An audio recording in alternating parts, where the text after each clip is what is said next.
नमस्कार, वैशूज किचनमध्ये आपल्या सर्वांचं खूप खूप मनापासून स्वागत आहे। आज मस्त अशी एक नाश्त्यासाठी रेसिपी दाखवते तुम्हाला। तुम्ही नाश्त्याला बनवू शकता, लहान मुलांच्या डब्याला बनवू शकता। पण या रेसिपीला नाव काय द्यायचं मला काहीच कळत नाहीये, त्याच्यामुळे तुम्ही नक्कीच सुचवा नाव काय द्यायचं। त्यासाठी काय केलेलं आहे, कणिक मळून घेतलेली आहे, त्याची कणकेचा एक मोठीशी अशी पातळ चपाती लाटून घेतलेली आहे। त्यानंतर अशा पद्धतीने कट करून घ्यायचे आहेत, कारण का आपल्याला छोटे छोटे स्क्वेअर पाहिजे आहेत, छोट्या साईजचे पाहिजे, त्याच्यामुळे मी व्यवस्थित कट करून घेते। कुठे वाकडं तिकडं असेल तर आपण ते पुन्हा व्यवस्थित कट करून घ्यायचं आहे। आता इथे बघा, एक मोठा स्क्वेअर कट करून घेतलेला आहे, साईडचं सगळं आपण काढून घ्यायचं आहे। थोडासा स्क्वेअर जो आहे म्हणजे रेक्टँगल टाईपच आहे थोडासा, त्याच्यामुळे तो व्यवस्थित नाही आहे, म्हणून अजून त्याला व्यवस्थित कट करून घेते जेणेकरून प्रॉपर शेप येईल। त्यासाठी अशा पद्धतीने इथे सगळं कट करून घेते आहे बघा। त्यानंतर आता इथे मधोमध कट द्यायचे आहेत, याचे आपण 4 भाग करायचे आहेत।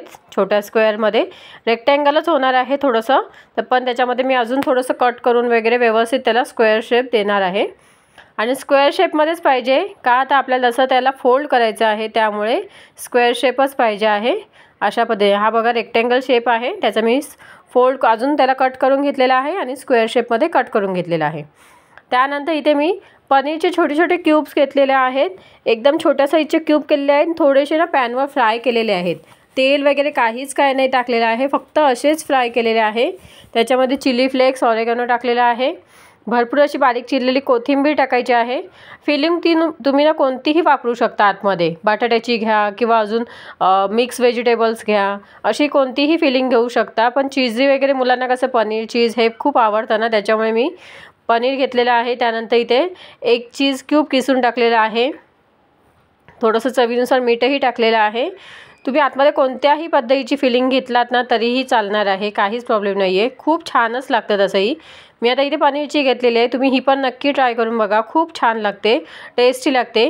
आता हे सगळं व्यवस्थित आपण फिलिंगसाठी जे स्टफिंग बनवलेली आहे ना, ते सगळं आपण मिक्स करून घ्यायचं आहे। मीठ वगैरे व्यवस्थित सगळीकडे लागलं गेलं पाहिजे। त्यानंतर आता जे आपण स्क्वेअर कट करून घेतलेले आहेत ते घ्यायचे आहेत पोलपाटावर, अशा पद्धतीने बघा प्रॉपर स्क्वेअर आहेत आता हे। त्यानंतर यातला एक स्क्वेअर घ्यायचा आहे, त्याच्यामध्ये थोडी फिलिंग टाकायची आहे, जे आपलं स्टफिंग आहे। छोटे आहेत, क्यूट दिसायला पाहिजे म्हणून मी छोटे घेतलेले आहेत, तुम्ही मोठेही करू शकता। आणि ह्याच्यामध्ये मग आपली जर स्टफिंग जी असते ना ती जास्त अशी राहणार नाही, थोडीशीच राहणार आहे, पण तरी मी छोटा एक चमचाभर आपली स्टफिंग टाकलेली आहे आतमध्ये। त्यानंतर साईडला आपल्याला जॉईन करायचे आहेत ना, ते निघायला नाही पाहिजे, चिपकायला व्यवस्थित पाहिजे, त्यामुळे साईडला आपण पाण्याचा बोटामध्ये असं म्हणजे एका पेलामध्ये पाणी घेतलेलं आहे, त्याच्यानंतर बोट बुडवून आपण व्यवस्थित चारी बाजूने छान असं थोडीशी एक पातळ अशी लेयर लावायची आहे पाण्याची।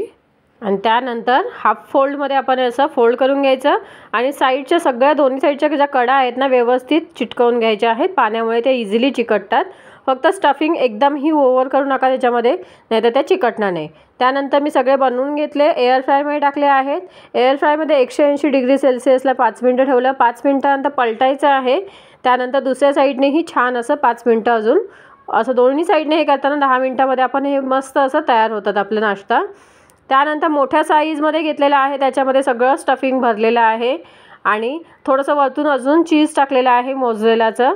आणि त्याच्यानंतर त्या साईडलाही कडांना पाणी लावून घेतलेलं आहे। त्यानंतर अशा पद्धतीने फोल्ड करून घ्यायचं आहे, त्याही व्यवस्थित चिपकवायचे आहे। याच्यामध्ये पण थोडीशी स्टफिंग जास्तच झाली, पण तरी पण खायला खूप टेस्टी लागतं, खूप भारी लागतं, चीजी लागतं मस्त असं। आणि त्याच्यानंतर थोडीशी साईडला जागा होती म्हणून म्हटलं काय करावं, तर अशा पद्धतीने मी फोल्ड करून घेतलं, जेणेकरून स्टफिंग आपली आणि चीजही कुठेही बाहेर येता कामा नये। त्यासाठी तुम्ही अजून पाहिजे तर व्यवस्थित करू शकता। मी आता सकाळी घाईच्या टायमामध्ये केलं होतं, त्याच्यामुळे मी असंच ह्याच्यामध्ये हे करून घेतलं आहे। किंवा तुम्ही इथे फोकच्या साह्याने जागा जर असेल ना तर फोकच्या साह्यानेही थोडंसं प्रेस केलात ना तरी ते छान दिसतं दिसायला। त्यानंतर हा मोठाही तयार झाला, तोही मी दोन्ही साईडने 5-5 मिनिटं थोडंसं मस्त असं एअर फ्रायमध्ये फ्राय करून घेतलेलं आहे। आणि बघा बिना ऑइलचं हे किती मस्त असं नाश्ता तयार झालं आहे ना, आणि दिसायला इतका सुंदर छान क्रिस्पी झालेला होता वरतून। आणि मोठ्याचं थोडंसं म्हणजे छोटा माझा एअर फ्राय आहे, त्याच्यामुळे साईडचे टोकं जरा वरती उभे राहिले, बाकी खायला खरंच खूप टेस्टी झाला आणि प्रॉपर आतमध्येपर्यंत शिजलं वगैरे गेलेलं आहे। तुम्हाला फोडूनही दाखवलं आहे बघा, किती सुंदर आहे ना। तुम्ही नक्की ट्राय करा।